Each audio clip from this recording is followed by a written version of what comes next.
我刚才讲的任法荣道长，他是道教的人，过去中国道教协会的会长。从道教的角度来读老子《道德经》，你会读出一些跟你用哲学角度从道家思想读出来很不一样的东西。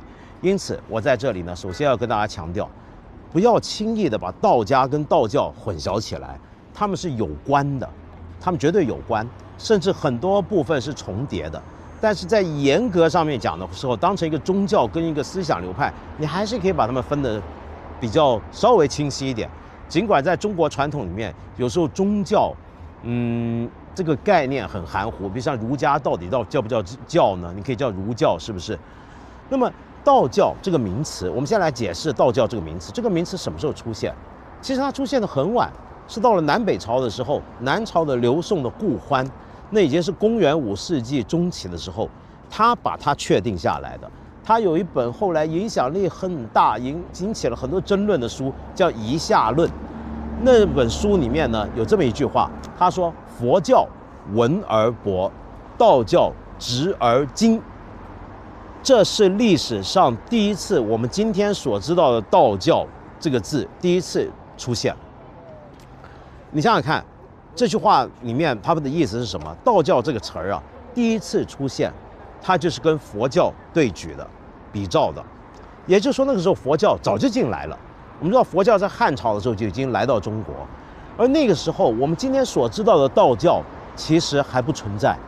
道教是在后来的过程里面才逐渐系统化、规整化，成为今天我们所知道的道教。它可以说是一个中国本土的宗教、民间信仰、思想文化，对于外来一下子冲击力那么大的一个佛教的一个回应跟答案。所以这本《夷夏论》要做的事情，就是在当时站在一个中华本位的立场去谈外来的佛教，那就是所谓的外来影响，而要以中华文化去对举那些外来文化，甚至要高扬本土的东西，那就是所谓的道教，然后去提出来跟佛教是不一样的。我们的道教为什么要比佛教好？所以这本书有争论，那是因为后来呢，很多佛教徒、很多和尚、法师当然要反击这本书，而身为道教信徒呢，当然又要维护这本书的立论，去反击佛教徒，又闹了好一段时间。那个时候佛教还没有完全本土化、中国化，才会有这个中外之间、夷夏之间的这么一个争论。OK， 但是你也许会说啊，不可能吧？道家那么早就有，道教在中国也是很古老的东西。我们看《封神榜》讲的不都是道教的神仙吗？当然那是神话书啊，那是小说，我们先不管。但是道教难道真的是到了南北朝都已经公元5世纪了才出现吗？当然不是。官长这个词儿啊，它出现的很早。道教这个词，墨子里面就已经有了，对不对？墨子说什么呢？说儒者以为道教，但是他这个讲的明显不是今天我们所说的道教，他说的是儒家啊。这里面首先讲这个道是什么意思？道就是道理，大道、天道。我刚才已经讲了嘛，先秦时候所有思想家都要讲道。那么以道为教，就是讲这个关于大道的道理，把它教育出来，这是儒家。就儒家呢，喜欢讲大道，讲儒家的道，然后把它传播出去，教育下去，这就是儒家的道，以为道教，是这个意思。那么你看，就算到了抱朴子里面说，这个三王迭兴，这个道教遂隆，意思也就是说，过去的三王五帝他们出来，那个时候很多的人君主，那些圣王们在世的时候，道教就兴隆。这个道教指的是什么呢？指的是一种关于大道的教育，甚至佛教刚进来的时候也被人叫道教。怎么回事呢？那是因为那是关于佛道的教理教法，那就要叫道教。所以道教这个词很乱，有时候它可以指儒家，有时候可以指佛家，有时候可以指的是一种我们中国传统以大道讲释出来的教理，就叫道教。而我们今天所说的这个道教，真的是到了南北朝时候，这个名字才确定下来。这个年代不止名字被确定下来了，不止有一群人有了一个自觉，觉得我们信的是道教，我们修行的是道教，然后我们是道士，我们在传播的是一套道法。同时那个时候有一些很了不起的大道士、大思想家，做了一番规整清理的工作，也都是在南北朝公元5世纪的时候。你比如说像陆修静、寇谦之，经过他们的一些的清整的工作，道教才有了我们今天所知道的这个情况。而在此之前啊，道教是什么？道教它原来的根源其实是从很早的时候，你甚至可以说是3代的时候，商周以来，一直到春秋战国、秦汉的时候，就已经在民间以各种形式流行的大量的思想流派，跟一些的民间信仰，跟一些的宗教上的技术。我举个例子，以前大家大概听过有方士这个名词，对不对？秦汉的时候很多方士，像秦始皇不是找了徐福，带着童男童女出海寻找仙山吗？这个徐福是谁呢？他不是道士，他是个方士。这些方士是干嘛的呢？方士啊，他们掌握一种天人之间沟通的技术，能够算命，能够卜卦，能够下咒，有时候甚至在战争上面都会见到这些方士，给对方的敌军下咒，让他们快点死吧，让他们手脚动不得吧，甚至搞些纸人出来，撒豆成兵都有。然后呢，还有一些呢，就专门修炼长生不老，因为从秦汉的时候，甚至在先秦的时候，春秋战国的时候，中国人就已经当然，我们就跟全世界所有的民族一样，你人活到一定时候，你一定会想一个问题：人会死，死了之后该怎么办？如果人总是会死，人生有什么意义呢？你会怕死，那你需要答案。而中国人那时候特别想要找的是什么呢？不是像西方宗教那样一个死后的救赎世界，不是像佛教那样子要摆脱轮回，而是要长生不死。想要长生不死，长生不死是做得到，只是很难做到而已。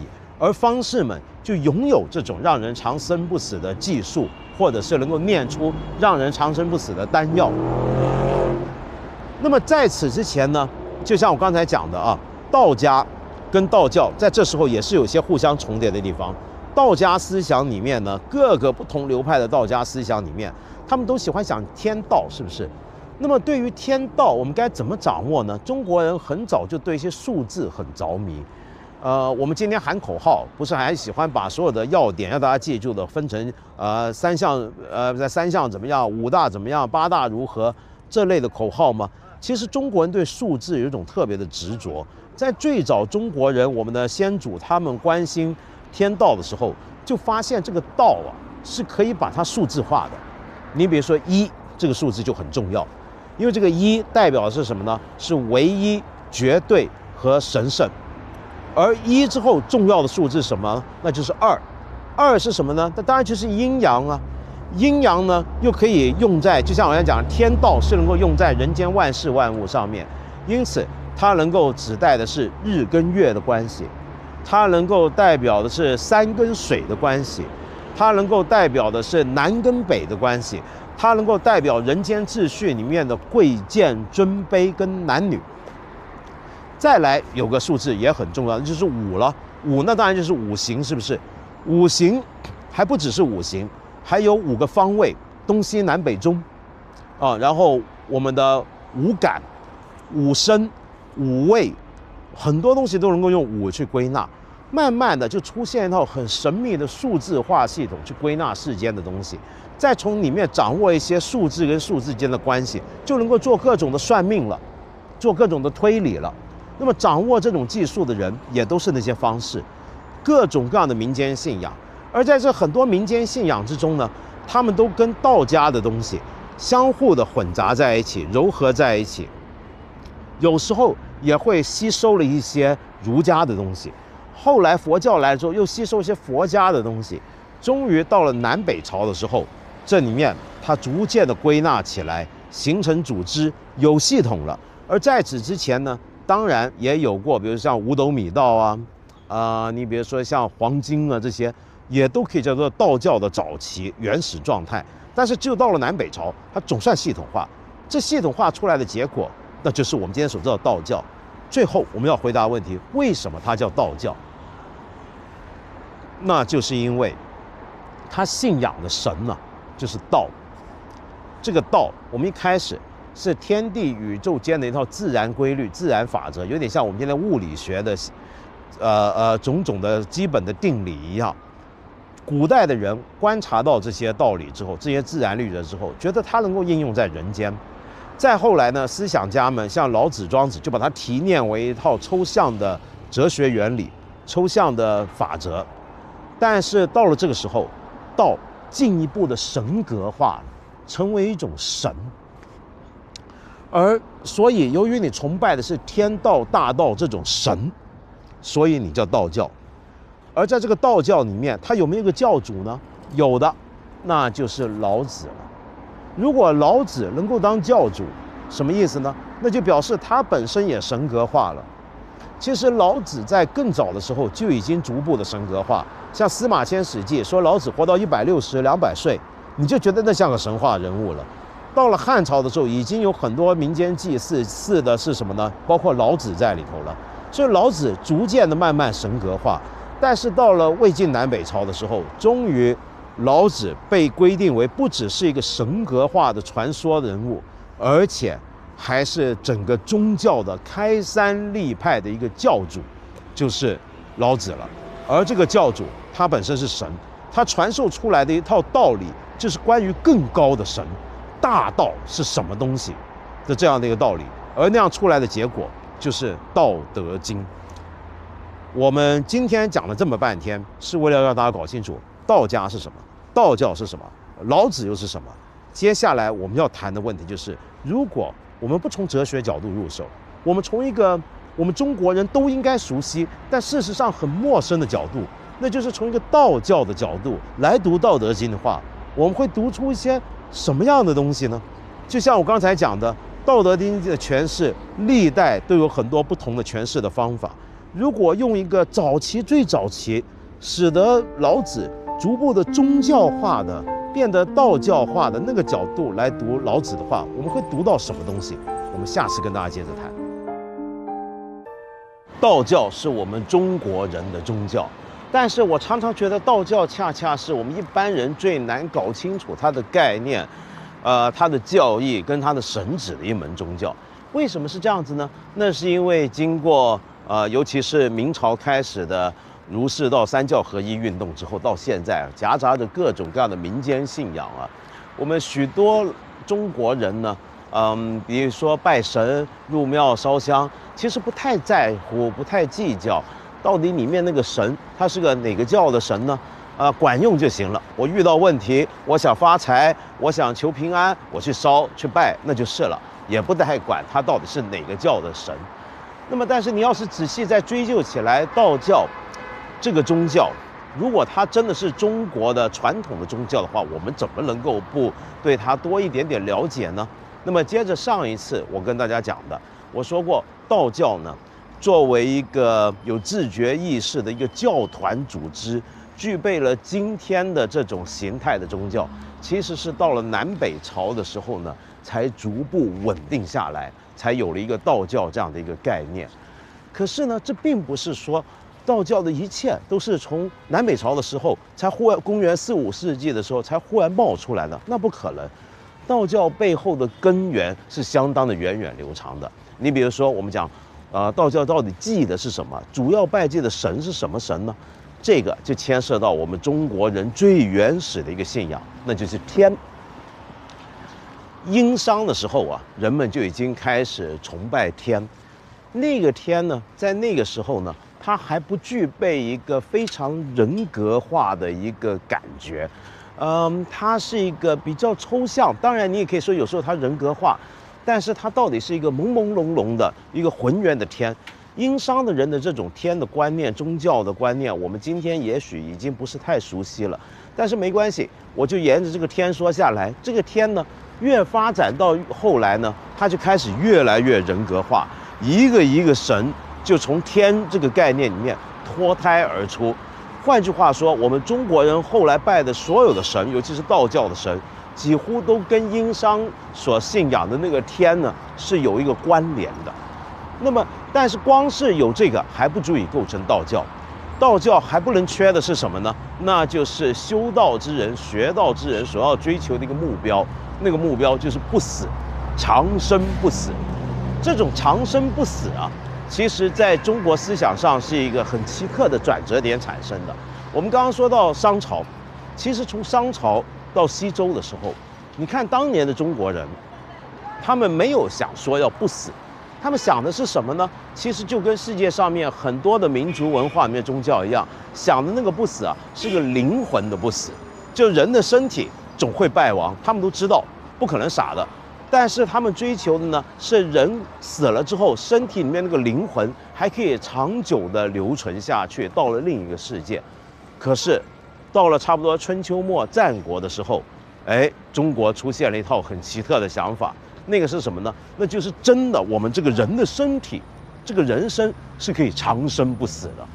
那么这种长生不死的观念的出现呢，首先并不是我们人人具有的，而是特定指的是某些人会长生不死。那种人是什么人呢？那就是我们中国人都非常熟悉的仙人了。仙，你比如说在楚辞里面就已经出现了这样的一个讲法，叫皇帝呢他是乘龙升天，像这样他就是个仙了。他这个从人能够登天上去，那就已经是个仙。那么仙呢，到了汉朝的时候就更多了。你比如说非常有名的赤松子啊、丹丘啊，这都是有名的仙人。这个我们中国人常讲仙人，仙人，这个仙到底指的是什么呢？这个仙啊，它原来的写法是这样的：一个立人旁，另外右手边呢是个迁移的迁，这个迁移的迁，去掉了那个错旁之后，就加起来就是个仙。这个字原来的意思是形容一种轻松自在的舞蹈的状态。那么这个状态呢，指的其实是一个人轻飘飘的在天上游历的那种感觉。也就是说，某些人他能在天上飞，那就叫做仙人了。而这些在天上飞的人叫做仙人之外，我们还可以从另一个角度来理解仙这个字。仙，你看一个人字边，一个山字边，就是在山上的人。山人，山人，但这个山人，它不是指你住在山上就叫山人，就叫做仙，指的是什么呢？是一些在山顶上面上空漂移或者隐居在山上的人。说到这，又要联系到另外一个对后来的道教影响非常深的一个观念，那就是神山。大概在战国时代开始，中国人开始出现一种神山的观念。什么山叫做神山呢？你比如说《淮南子》里面讲的。说啊，有登之不死之山，就是有一些山啊，你上了去登山，你以后就不死了啊，有这种好事儿啊。而且山上呢还有什么呢？有饮之不死之水，这种水啊，你喝了你就不会死了。告诉我这是山在哪呢？那水怎么找呢？你那么容易找得着吗？所以这种山才叫神山嘛。你比如说齐国就传说的说海外有3仙山，就是这种山，什么瀛洲，就是今天东瀛那个瀛啊，瀛洲。方丈、蓬莱仙山，我们大家都听过，就是这种山。那么这种神山上面就可能有些仙人住在那儿，而那些仙人呢是懂得不死之术的，而且山呢本身也有神奇的力量，你上了去你就不会死了。而且山里面说不定还有一些神奇的灵药，那些灵药你吃了之后也都不会死了。那么这一切加起来就构筑成了一个后来的道教的思想的文化的生成部分。好，那么刚刚说到仙人，大家可能还听过中国的传统里面，尤其在道教文化里面，除了仙人之外，我们还听过很多种不同的人的品级，比如说有真人、有神人啊，当然还有圣人。那么这些人之间是什么关系呢？真人这个概念其实最早是出自庄子的大宗师，里面就提到过真人，也是一种不死之人。但是，一般在道教里面呢，真人的品级呢要比仙人还要高，而仙人的品级就稍微低一些。仙人、真人都能不死，可是呢，真人那个不死是一种看破生死，不惧于生死，而仙人呢就是长生不死。那么人，当然我们道教千百年来，我们看过那么多得道的老道，那么最后他们好像在人间，我们看下去都会死啊。那我们怎么解释呢？那是否道教就不能成功呢？如果他追求的目的就是要成仙，成仙就是不死的话，那么这些人不都死了吗？这怎么办？不是的，因为人成仙还有好几种成仙的形式。有的时候呢，一个人你看着他死了，其实他已经不死了，到了另一个地方你没见着。这种情况一般叫什么呢？这是成仙的一种比较低级的手段，但是也很普遍，叫做尸解。大家可能也听过这个名词啊，尸体的尸，解开的解。所谓的尸解啊，你不要这个顾名思义，想起来好像很可怕，一个尸体化掉了，怎么样？不是，这个尸解指的呢，就指的是人可以像蝉蜕壳一样，把这个身体退了下来，解开了身体的束缚，然后飞升了，羽化登仙了。这个也可以叫做尸解，这也是一个成仙的途径。好，那么刚才我讲了，我们怎么样追求不死，怎么样有先人的信仰，怎么样开始不断的讲究这个有神山到神山福地去找一些先人，给我一些不死的灵丹妙药，让我们好好的长久的长生活下去。那么再下来就要讲到，那么那些成了仙的了，成的真人的了，甚至品级更高，成神人的。神人呢对，忘了说这点，神人跟真人仙人还有点不一样。神人呢是生而就具有神性，神性多于人性的一种人。那么像这些人，刚才我说所有这些人，加上一些从天变化而来的人格神，他们就构成了整个道教世界里面非常复杂的各种各样的神。我们今天随便进一个道观，里面很多神明，我们大概一般中文都不是太了解。而在这所有的神之中，我保证有一个是我们全中国人都知道他的，那个是谁呢？那就是老子。老子不是战国思想家，是一本书的名字吗？那么他怎么会又是个神呢？没错，他是个神。他的神作为一个神，他的名字有相当之多，有好几个。其中一个我保证你听过，那就是太上老君。到底太上老君这个说法是怎么来的呢？它第一次是在什么时候出现呢？就是我手上这本《老子详尔著》这本书，在道教史上的影响非常之大，但是后来呢就失传了。你不要意外，中国其实很多古书都是这样，曾经一度非常有影响，你觉得这个书一定要长久留下去，没想到它真失传。结果到了1905年左右的时候，英国那个探险家那个贼斯坦因从我们敦煌运出去，不是一堆古卷吗？这本书就在其中被发现了。那么于是我们手上又有了《老子详尔著》。《老子详尔著》就第一次算是从文献上来看出现了太上老君这个讲法。我们一起来看看这里面怎么讲。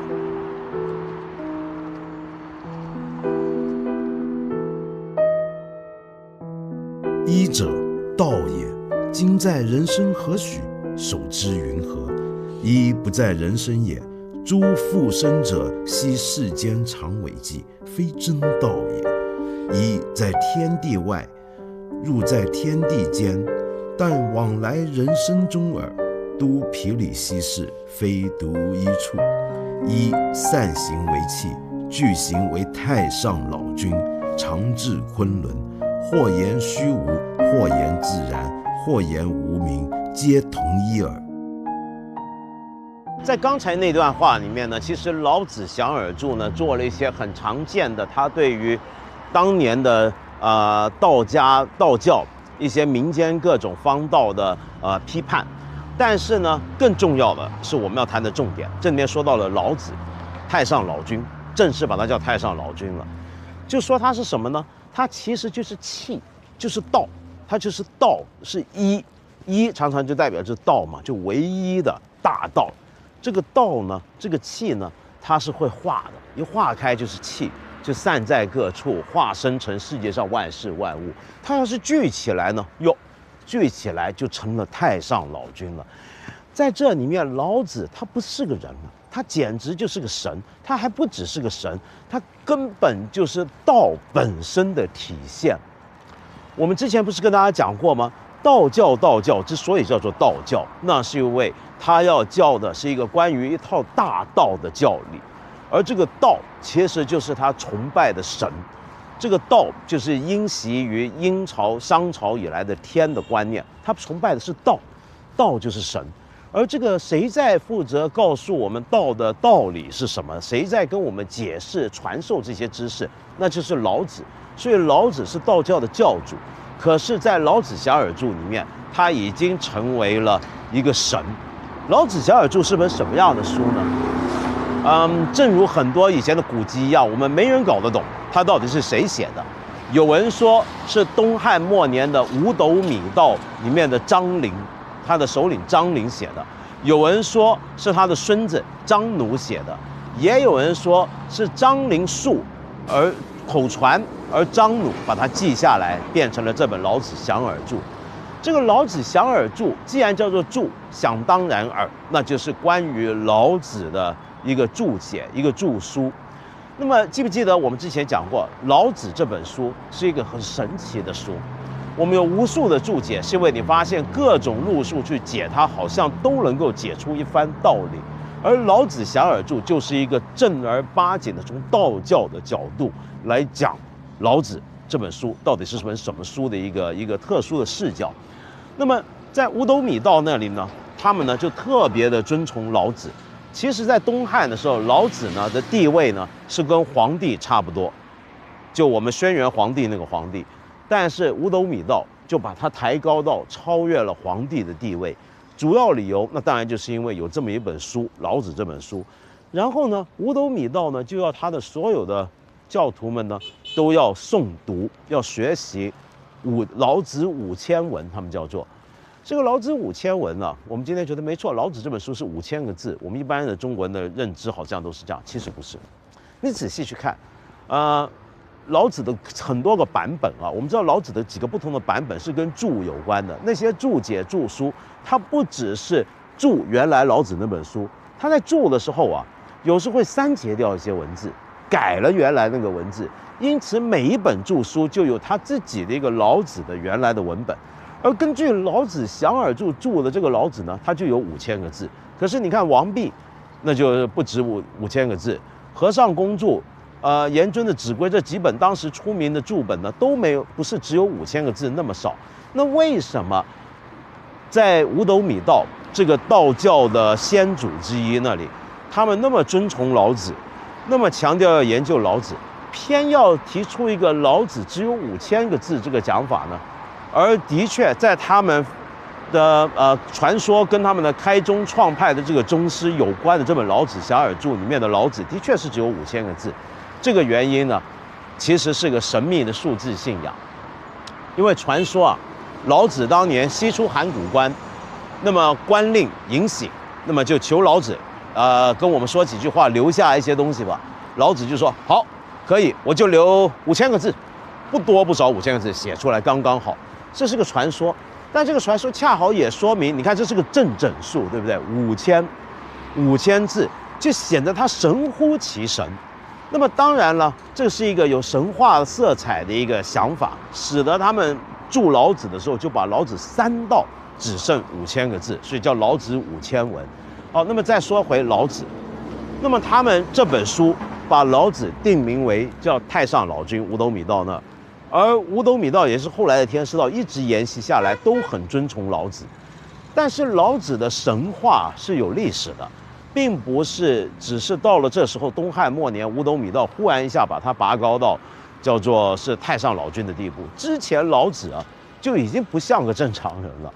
记不记得我说在《史记》里面就说到老子呢是有160岁甚至200岁，那不是一个一般人。后来呢，有的说法呢，就说老子怎么样呢？身长9尺，特别高。以古人来讲，那是很夸张的一个高度。他不止身长9尺，还要说他的身子啊是黄色的。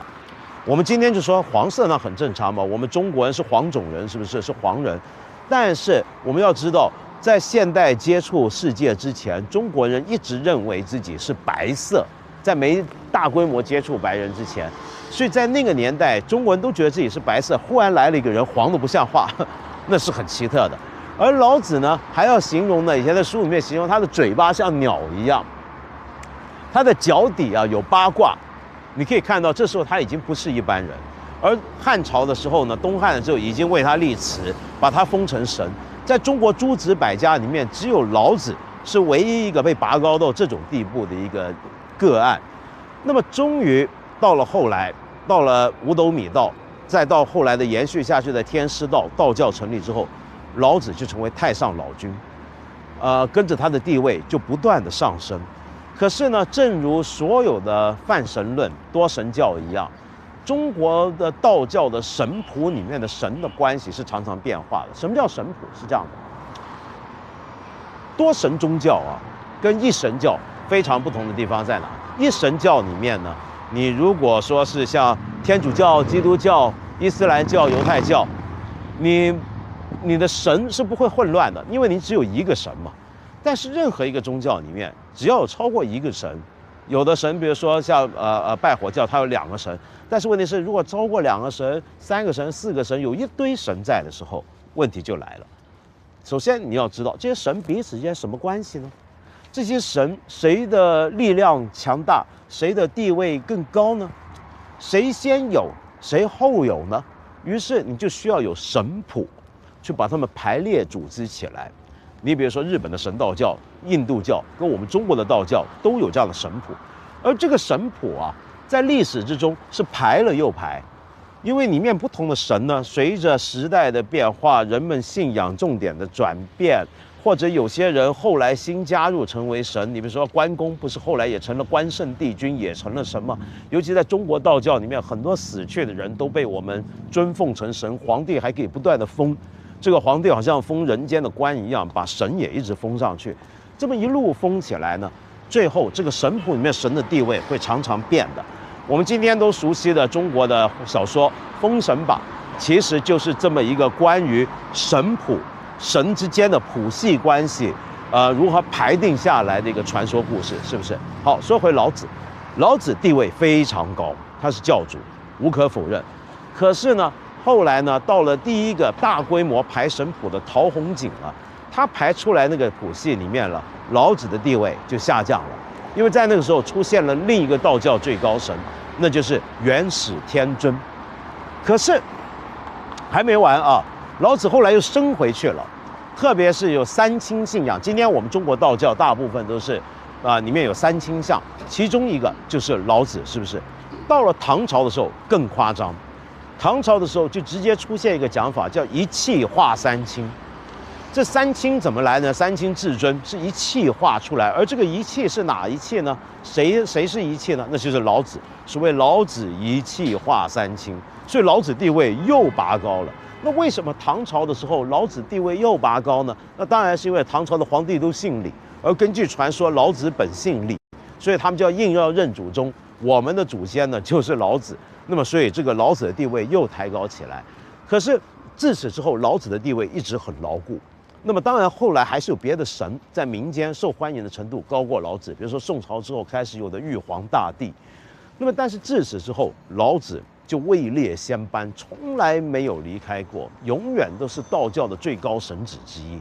但是我们怎么谈道教里面的老子，是绝对不能够离得开老子这本书的。那么这本书又是怎么样的，逐渐的从先秦诸子百家的思想流派之一，慢慢的变成了一个道教里面学说跟一些观念的根源的呢？我们下次跟大家聊。道教里面的神呢非常之多，但是呢，正如所有的多神宗教一样，这些很多看起来很多，你数也数不完，记也记不清的神啊，他们之间的关系有时候不一定像我们表面上看的那么复杂，因为他们常常会是一个神会在某个场合、某个境况下化身成为另一个神，就好几个神其实都是同一个神化身出来的。而这些神本身当然在历史上也会在不同的阶段化身成不同的样态、不同的相貌、不同的角色。你比如说老子在历史上面传说之中就化身过好几个不同的形象、不同的形态出现。那么这种化身啊，在专业术语里面可以叫做化现，也可以叫做应现，还可以叫做全现。这个观念其实原来是来自佛教的。那么佛教有这个观念，就比如说菩萨会变身，对不对？它会化身成不同样子的一些的人物出现，这种化身就叫应现。为什么要应现呢？叫应机而现，相应着此刻时机，我现出如此的样貌给你，这叫应现。全现呢，这个权力的权在这，就是我权宜方便的现出这样的样态。全现这个字，你今天在日本还可以看到他们很多神道教都用这个字。那么在日本指的就是佛教里面的菩萨全现成为不同的神道教中的诸神，而在中国这里呢，我们透过儒道的这个交流复杂的关系之后呢，也逐渐出现了种种不同的化身应现，甚至佛道之间彼此也可以有自己的一个应现、权现或者化现。那么老子这么神奇的变化那么多次，但是有一样事情是不变的，那就是大家都相信老子这部书，它是一个历史上决定性的一部书。那么这部书它是怎么样会变成一个道教里面的一个基本根本的一个经典呢？这个历史啊，我们就要追溯老子学自己的演变。首先，我们先谈老子为什么会被神化啊，就从这个书里面找根据。我们可能永远没办法确知一开始老子是怎么被神化的，但是我们可以发现，在老子的书里面有一个特点，就他讲道的时候啊，他讲的很多的道理都不是一些专门的个别的具体的事，他讲的是具有宇宙普遍性的大道理，是不是？那么这样的一个大道理，谁在讲呢？老子这本书里面常常出现吾跟我这样第一人称的字数，这个第一人称在讲这些普遍的大道。那么于是我们就会有个感觉，这个能够在书里面以第一人称方式出现，讲出自己对道的体会感受的这个人，他不是一般的人，他必然是个得道者，他能够解释道，他能够说道。因此老子这本书内在的已经包含了一个能够让老子神话化的一个因素。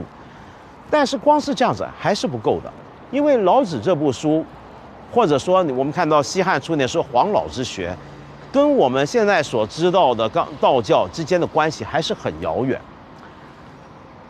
他是怎么变到这个地步呢？一开始这样，关于老子的研究，关于所谓的老学啊，已故的道教研究专家、道家研究专家王明先生有个很有名的一个讲法，他粗略的说，大概在西汉初年的时候，老学呢是所谓的黄老之学。黄老之学，我前一集节目已经跟大家讲过了，今天不重复。但基本上简单的讲，就是一种关于治国的、搞政治的、搞策略的这么一种方术。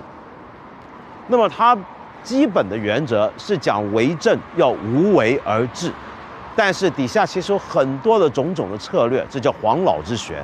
一开始老子被当成是这样的一个学问，到了西汉末到东汉中期的时候呢，老子就被转化出一种关于修身养性、为人处事的学问了。那么到了三国年代的时候呢，谈老子啊，基本上都是沿着有名的王弼他所诠释出来那个路子，是讲玄学，是讲哲学了。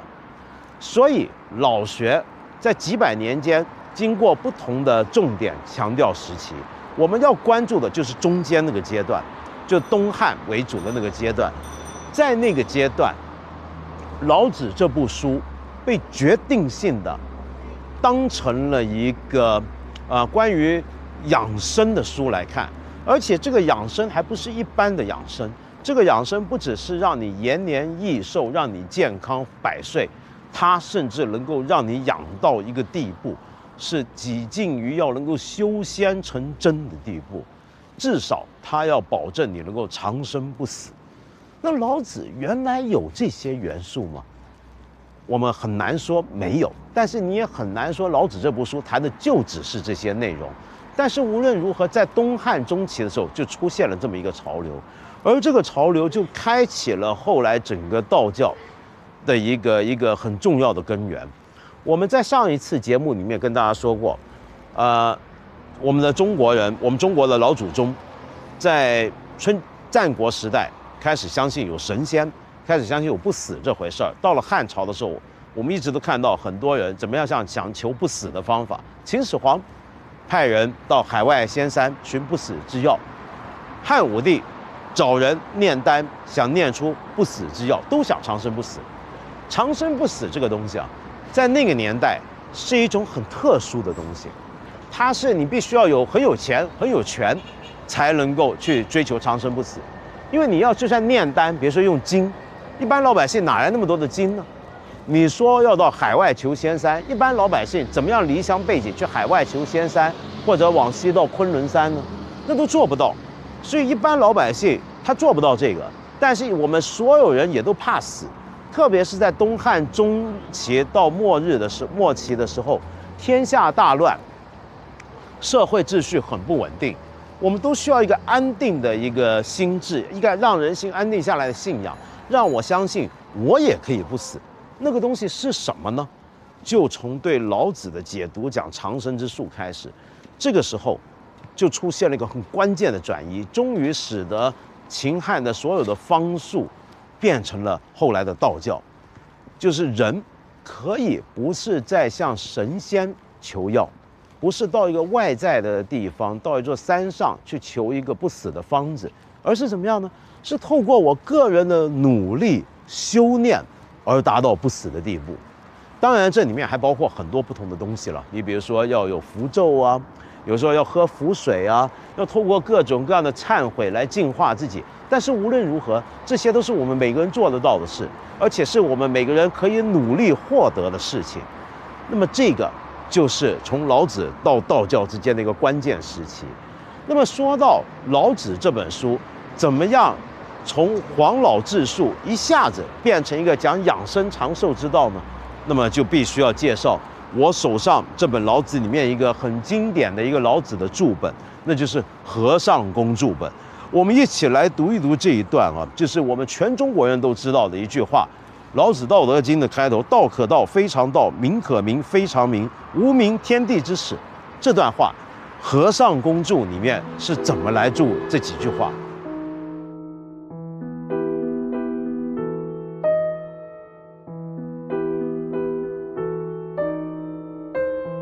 道可道，和尚公注，谓经术正教之道也，非常道。和尚公则注：非自然长生之道也。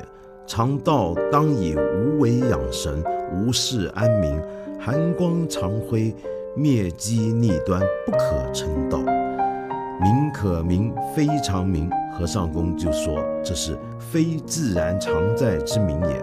常名当如婴儿之未言，鸡子之未分，明珠在蚌中，美玉处时间，内虽昭昭，外如鱼丸。最后关于无名，和尚公又注曰：无名者谓道，道无形，故不可名也。实者道本也，土气不化，出于虚无，为天地本始也。看到没有，在和尚公注本里面，他开宗明义就是说，这个道可道，可以说明白的，可以说出来那个道，它不是常道，我们都知道。但是他说那个道是什么？可道之道是经术正教之道，恰恰就是以前西汉初年讲黄老治术的时候讲的那种道。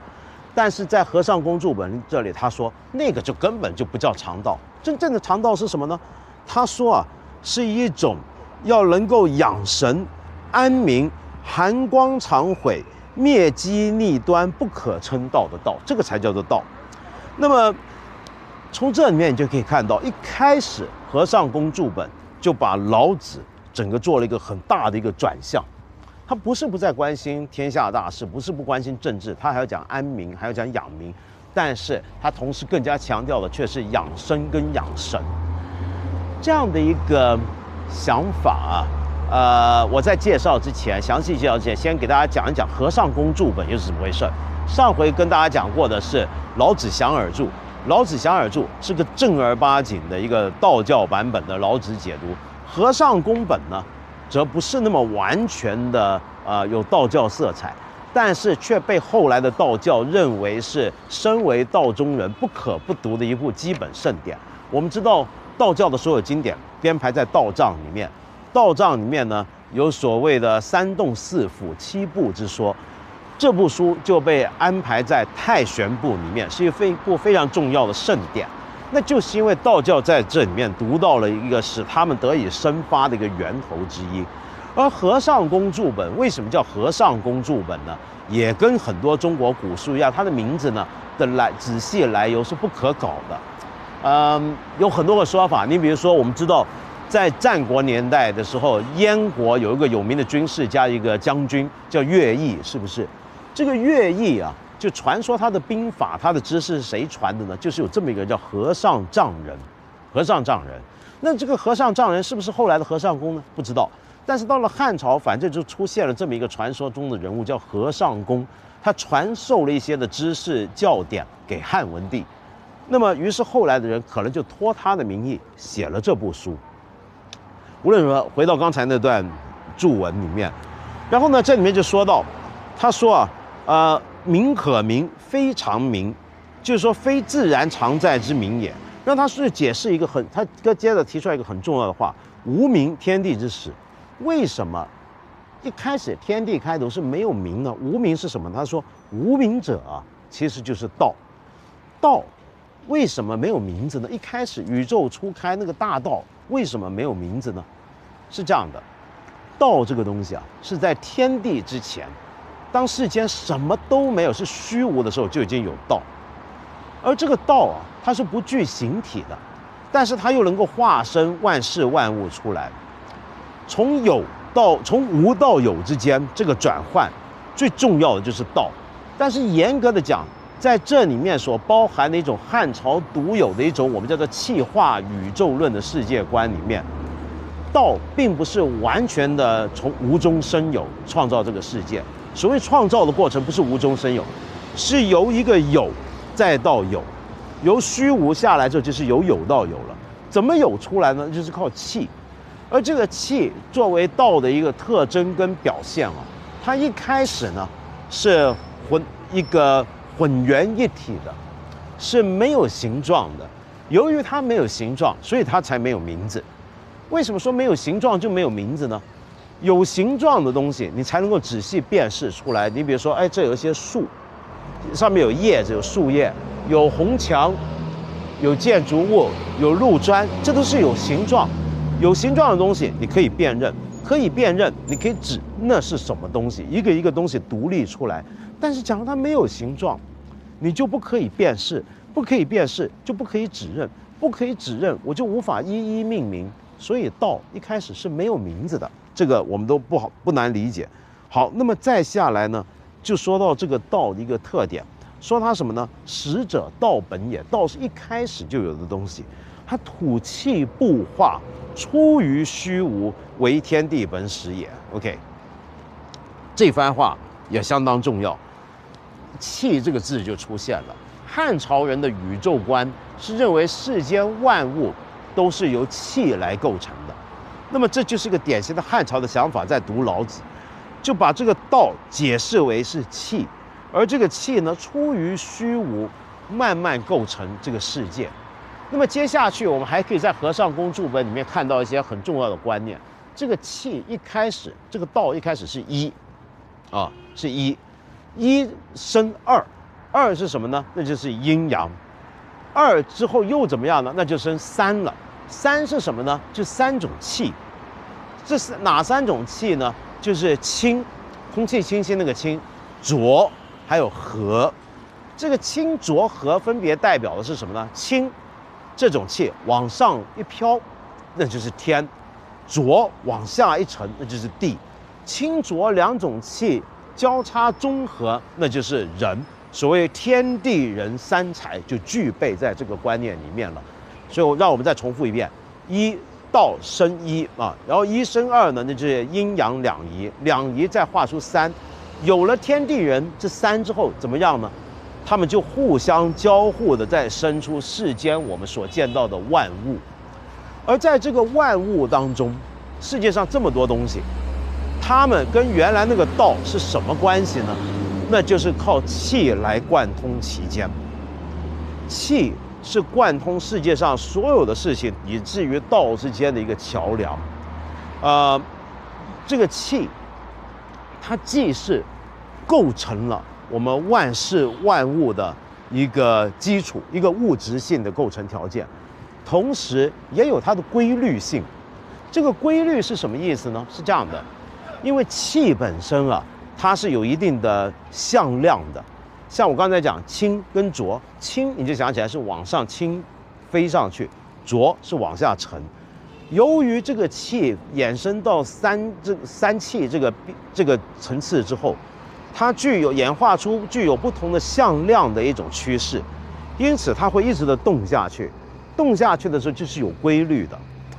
那么，所以宇宙之间所有的事情，都透过气被道规约着、规律了。道是一套法则规律，但道同时又是构成万事万物的基础。在这个观念里面，我们讲来讲去，这个气啊，它其实是什么？它是一个物质性的东西。所以气化宇宙论是一种物质上面来解释世界的一种宇宙论跟世界观。而如果用这个东西来解老子，你就会把那个道特别注重了它的一个物质面向。但是当然，它不只有物质面向。我们下次再跟大家聊。既然汉朝的人，尤其是透过和尚公注本解释的老子里面，他相信的这个世界观，这个宇宙啊，所有的东西都是由气所构成的，所化成的。那么也就是说，我们人、天地还有周边世界所有的东西，都能够和这个道连起来了。因为道和我们中间的联系，那个桥梁就是气。在这里呢，首先要解释一个东西，就是所谓的化身。所谓的身是什么意思？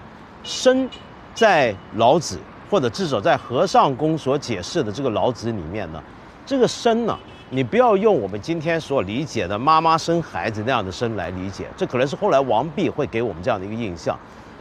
我们要把它理解为什么呢？这是一个譬喻，更严格的讲，它其实是化身。化身跟一般的所谓的生育出来的生的不同在哪里呢？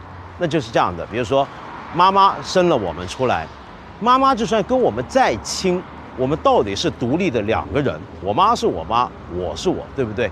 但是呢，道透过气所生出来的这个万物，跟这个道之间的关系，却不是彼此对立独立的不同的个体，而是大家是贯通的，是连结的，是演化出一个一个又一个的形态，演化成人，演化成狗，演化成猫，演化成山，但是基底上大家都是气。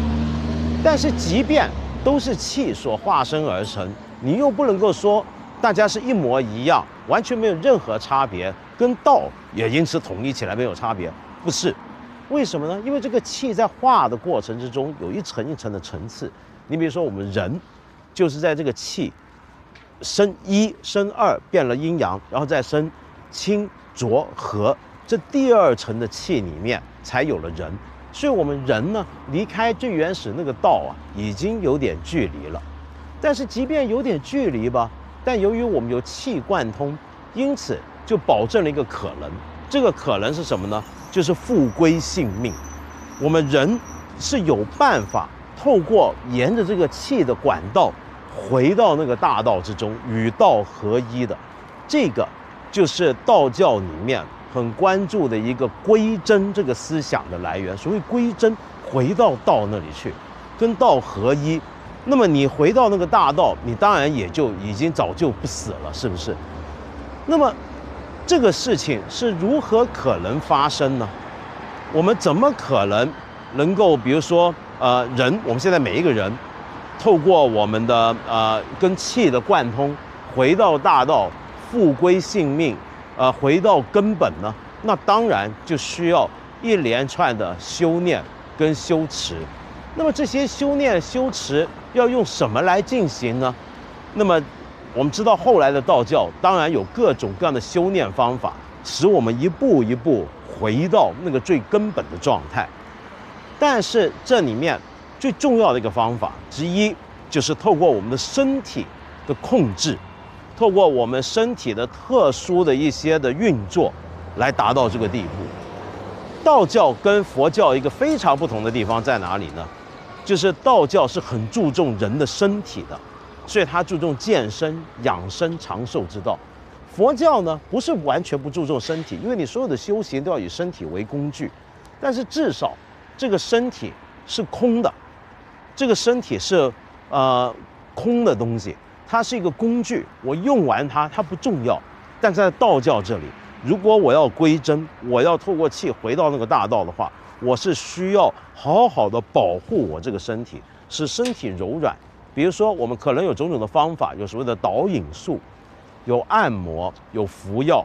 那么当然，我们还有我们今天继续跟大家讲的和尚公注本里面讲的种种的欲望跟人的心智的调节控制方式。让我们一起来读一读书里面的这一段话。这段话呢也相当有名，他要解释的呢就是老子的第6章里面的“谷神不死，是谓玄平”这8个字到底是什么意思？我们来看看和尚公注本怎么解释。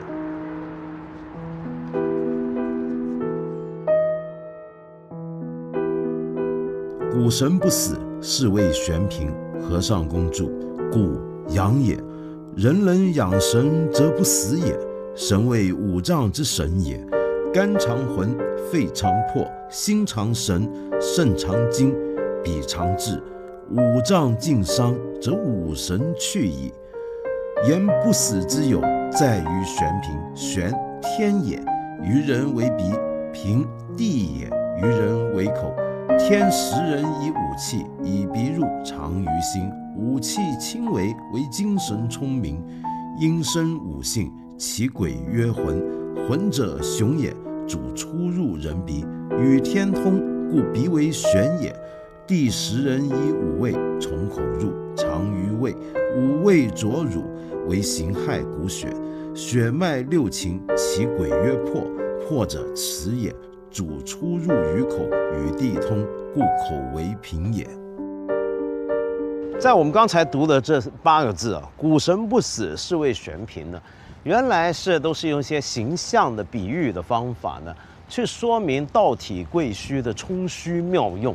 那么，如果我们坚持一个哲学化的道家理解的话，我们就会像刚才我说讲的，就是人呢应该要虚，要有一个像骨一样的凹下来的这样的一个胸怀，一个心智。那么然后呢，这里面呢这样的一个就是属于虚，这种冲虚它才有所谓的妙用。可是你看，在和尚公注这，它完全是从养生角度来讲，他讲这个谷啊就是养，而这个养呢是什么呢？那养呢当然就是后面讲的养神。人要是能够养神，那当然就不死了。那么然后呢，他又说到这个所谓的玄平是什么呢？他的玄平呢，玄是天，平是地，分别指的呢就是人的鼻子跟嘴巴。这又是怎么来的呢？这个想法是这样的，在这个观念里面，在和尚公注本体系的思想里面，我们人和道之间不是有气贯穿吗？我们是有很多管道渠道，可以是把这个气让我们出入于人以及人以外的世界，乃至于道上面的。我们的鼻子跟我们的嘴巴就是这样的一些很重要的一些的孔道，我们是透过这些孔道呢，能够跟天地之间的气相贯通的。那么既然是这样的，我们如果要修念的话，要修身的话，那就要好好修一修我们的鼻子跟嘴巴。怎么修呢？那当然很简单，就是你闻的是什么味道，你吃的是什么东西，你用鼻子呼吸是怎么个呼吸法，透过控制这些呢，不要让自己做过分的事情，要节制自己。那么所以为什么呢？后来的道教一直很讲究，就所谓养生术演变出来的道教呢，一直很讲究你的生活环境。为什么修道之人要特别跑到终南山或者到什么地方呢？因为外在环境很重要。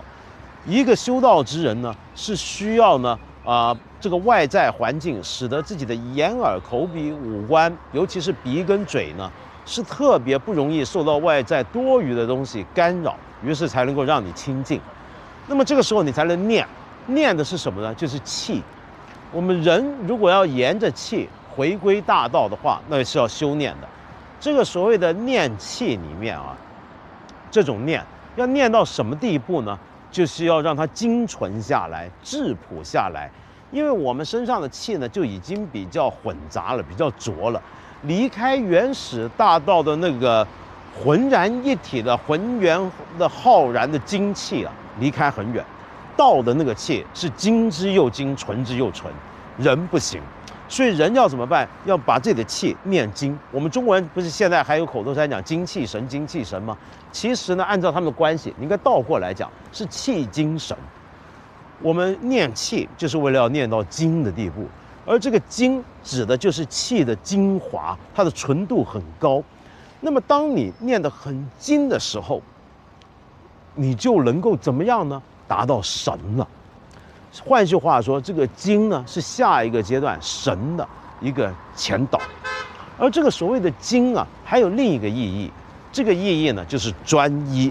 我们在讲聚精会神，就是这个意思。我们专注一点上面，专注做什么呢？专注养气。比如说你冥想、你打坐、你静观、你内观，这都是静。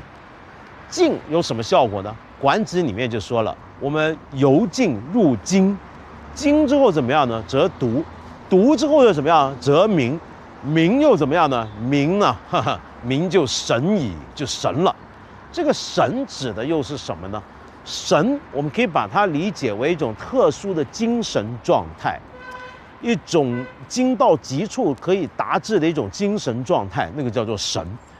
我们上次不是跟大家讲过，在汉朝的气化宇宙论里面，这个世界其实是物质性的，但是这个气啊，你又不能够把它理解为像原子一样只有物质面向的东西，它同时是具有精神面向的。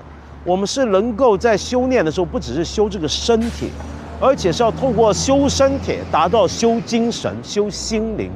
这个神用今天比较哲学的术语来讲，就是所谓的心或者心灵。那么这个神呢，当然还有别的意义啊。你比如说像刚才我念的那段话里面，和尚公主就说什么呢？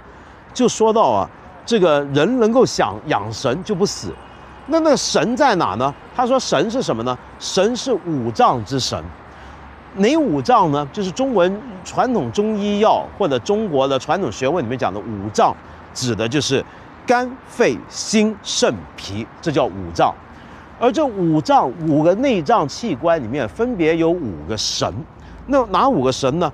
肝里面就有魂，肺里面呢就有魄，心里面就有神，肾里面就有精，所谓肾精。脾里面呢就有志，其实是一个人的一种魂魄观念，人的灵魂魂魄分成这5类，分别居住在我们五脏之中。那么这个讲法当然是跟五行受到战国的五行学说的影响。五行学说开始之后呢，阴阳五行家出来之后呢，我们很多东西都喜欢讲五官、五音、五味、五色、五方5个方向，还有五脏。五脏里面又分别住了5个神，有5神居其中。这个神啊，在和尚公注本里面指的还是某种精神状态。但是你注意，它这个精神状态，我们今天讲精神状态都是觉得在脑里面，它这个精神状态却是发生在五脏之中。在道教再发展之后啊，这个五脏里面的神呢，5个神就基本上就变成神格化了，好像真有一个神。于是呢，有时候我们在打坐的时候，道教在打坐要纯想这个脏中的神，就是在这个意义上讲，好像中间有一个形象化的神格一样。但在和尚公注本的时候还没有这个讲究。好，那么我们怎么样来养这个神？我们怎么样来管住自己的口鼻呢？关键要点在和尚公注的老子里面，在于节欲，控制我们的欲望。你吃的太多，那当然不行；吃的太好也不行。你吃的太浓味道、太辣、太甜、太咸都不行，要大味至淡。然后呢，你喜欢听好听的声音，你喜欢看美色，这都不行。这些东西呢，都会伤害到你的身体。过度的纵欲，尤其是色欲，是会伤身的。但是这个所谓的欲对我们造成的破坏，不只是身体。各种各样的欲望，物质欲望还会伤神，因为它会使得我们总是有很多的外求的需要，我们向外追逐很多世间的种种美好事物。在有这个想法的时候，你的神就已经离开了，你就没办法让自己这个气念得很精了。所以，和尚公的老子一直强调的就是，我们要收束我们的欲望，要控制我们的欲望。甚至要去除掉很多的欲望，以使得我们能够透过身体的种种的修炼，同时精神上的种种的修炼纯化，让它纯之又纯之后提炼到精的地步，再由精入神，在缓慢的进展接续里面，最终我们就能够跟道是贯通了，能够返璞归真的回到那个道上面。这整个想法，其实在那个年代还不能够叫做道教，它已经有汉朝的很多的隐士方式的想法在里面，灌注在和尚公注本之中。而到了后来道教真的展开之后，有着这样的思想的和尚公注本就成为了道教的圣典。那么今天我们中国人，就算你不是一个道教的信徒，我刚才说的那许许多多的观念，我相信我们大家都不陌生，因为它已经进入了我们的文化血液之中。我们今天中国人读道、读老子，我们为的求的是什么呢？很多人就是沿着刚才我说的这个面向，把老子视成一本教人修身养性的书。它一方面曾经是一个治国，是一个讲权术的一套学问，它也是一个教人怎么样做人处事、谦怀若虚的一套道理。同时，它还能够教授我们一套修炼我们身体，让我们身体健康，乃至于精神进化的一套学问。再到最后，当然它还是一套哲学上形而上学的观念。而说到哲学的老子，我将来要再找机会好好跟大家讲一讲老子哲学是怎么回事。